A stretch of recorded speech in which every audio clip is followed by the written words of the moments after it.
Greetings, my name is Guzman with my partner Juan Carlos Cham, representing the Philippine Islands. We will present the Letanía, architectural documentation of San Agustin Church retablos for the 2020 International Conference on Traditional Buildings, Architecture, and Urbanism. This is our site. Our site is located at the home of the Agustinian friars here in the Philippines, the Iglesia de San Pablo or the San Pablo Church, the oldest church here in the Philippines, or the popular name or in international name by UNESCO, the Baroque Church of San Agustin Church. This is our site inside the Intramuros, or the walled city built by the Spaniards during our colonization. And this is our floor plan, or the representation plan drawn by Padre Urbano Solis, Order of St. Agustin in 1928. Here we're showing the floor plan and key location of the 19 retablos representing by yellow dots. And here we have the 19 documented retablos to be presented with morphology and mapping. Different style from the transitional style of Renaissance, since we are delayed for 100 years from Europe, and then from Renaissance to Barocco, synchronized with Rocalia, and then transitional to the end of century of the colonization in the neoclassical style and the 19th century or turn of century of 1800s. These are the first set of the retablos was transferred from the clausura or from Iglesia to clausura, the monasterio of San Agustin Church. In overall, this is the retablo of San Juan de Sagun, San Nicolas Tolentino, Santo Tomas de Villanueva, and San Guillermo de Aquitania, the four famous Agustinian saints. In overall, also again, they are two-tiered structure or two-level of structure retablos, and then from the Attico, all of them has a broken pediment, except with the retablo of San Juan de Sagun. The retablo of San Guillermo de Aquitania has the only painting panel and doesn't have an entablature and pilaster columns. The retablo of San Juan de Sagun has the only pediment or the only pedestal image with the arcotoral style. Overall, these are high Baroque architecture. Average of height from 5.5 to 5.7 in meters, and also the architectural translation were showing the identification of details based on the Greco-Roman elements. Inside the iglesia or inside the church, another set of retablos in the narthex area, we have the only full marble inside. The retablo of Nuestra Señora de la Asunción, or the retablo de la Asunción de la Santa Maria, which is in the Carrara marble finish. Adjacent of this retablo, we have the two Ionico capital, or two Ionic capitals retablo, which is the retablo of Baptisterio and the retablo of Santo Tomas de Villanueva.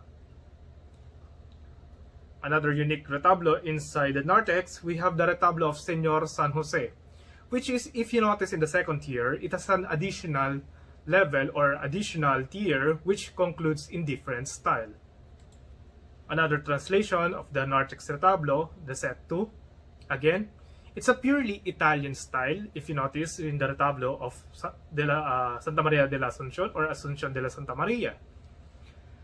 Again, the retablo of Santo Tomas de Villanueva has the only Rocalia elements, which is very transitional to a neoclassical style or neoclassicismo. Another set inside the nave of the iglesia or nave inside the church, the retablo of San Nicolas de Tolentino, Immaculada Concepcion or the Mater Purissima, and then the retablo of Santa Monica, the Mother of San Agustin, and the retablo of Santa Clara de Montefalco. Comparing inside the clausura or the cloister retablos, all, if you notice again, that the retablo inside the church or inside the iglesia, all of them are in the bulto style or in statue style. Comparing inside the clausura, in the clausura they are more on the bas-relief style of retablo. Second, if you notice also the retablos inside the iglesia, all of them are in one tiered or one level structure in one niche. So, these are the four retablos were not recently modified also by any restoration project from 19th century. Another translation of drawings, this architectural translation, if you notice the retablo of Santa Monica has or her missing niche in the second tier, or missing piece or missing niche, probably same with the retablo of Santa Monica or Santa Clara de Montefalco.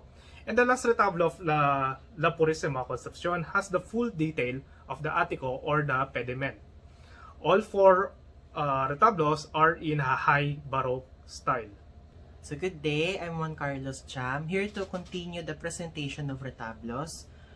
For the next slide, we have the four big retablos in neoclassical style in the transept. Santo Niño and Virgen Coronada are twin retablos in between Retablo de Mayor, with differences in small elements or details. Retablo de Santa Rita resides at the left side of the transept that is quite identical with the twin retablos, but differs in color, elements, and niche design. Retablo Mayor flaunts a height of 16 meters and a passage behind the bell tower. For the next slide, these are the architectural translation of the four big retablos with an average height of 11 to 16 meters, Santa Rita being the smallest in 11 meters, while Retablo de Mayor the highest of being 16 meters. All are in, once again, neoclassical style. For the last set of retablos, these are wood-carved retablos being with the set with alterations nor missing pieces. Retablo de San Juan de los Santos is the original Retablo de Mayor, now then placed on the Antigua Sacristia. Some of the icons on the niche are not original pieces, henceforth, the left and right sides of the panel of the retablo is missing as well. For Retablo de Antecoro, it was originally in the current chapel of Miguel Lopez de Legazpi, left side of the transept, wherein the bombing had occurred and left the retablo to be pieced back together. It is also known as the twin retablo of Retablo de Sacristia, but the height difference and elements can mean missing pieces from the retablo. Retablo de Sacristia, which resides at the right side from Retablo de Mayor, flaunts gold-encrusted elements that are maintained and unrestored. The painting on the niche is said to be a replica since the original piece was reported to be affected by a gunshot which is then restored at the museum. These are the architectural translation of the retablos for set 5. And then for the methodology process. So the methodology is divided into 4 sections. The first being the interviews and lectures from the director of the San Agustin Museum, Fray Enrique Villar, and the current curator, Sir Billy Malacura. As you can see in the picture, there is an ongoing interview session, and then at the back is us being lectured upon each retablos. For the second section, documentation process includes museum archive study, use of measuring devices like laser meter and measuring stick, combined with triangulation system of computation, and then for rectified photos, a ladder was used together with a camera to accurately have an erected photo of each retablo. Third is the architectural translation. It is the tedious translation of documents, digital drawings on softwares like AutoCAD for plans and Photoshop for sketches and layouts. And lastly is the compilation and conclusion, including presentation of work of the latest documentation from San Agustin Church, from damage report to measured plans, including new discoveries and theories. It also includes the presentation to San Agustin Church and Museum, and now to the 2020 International Conference on Traditional Building, Architecture, and Urbanism. Now, to conclude our lecture or our journal presentation, retablo context here in the Philippines, which is very similar with the other art and furniture in the church. The retablo is packed with Christian iconography and applied meaning also, among other transitions or traditions brought by the Spaniards by aim to promote salvation, such as the building of churches and cathedrals. The retablo was utilized by the colonial enterprise. The craft of the retablos here in the Philippines are very evident through cultural movement and preservation, or the preserved art in the wood carving, which is very influential from Spain and Mexico. Designs of the newly established conceptualized by the present forms of focuses in the ecclesiastical and liturgical architecture.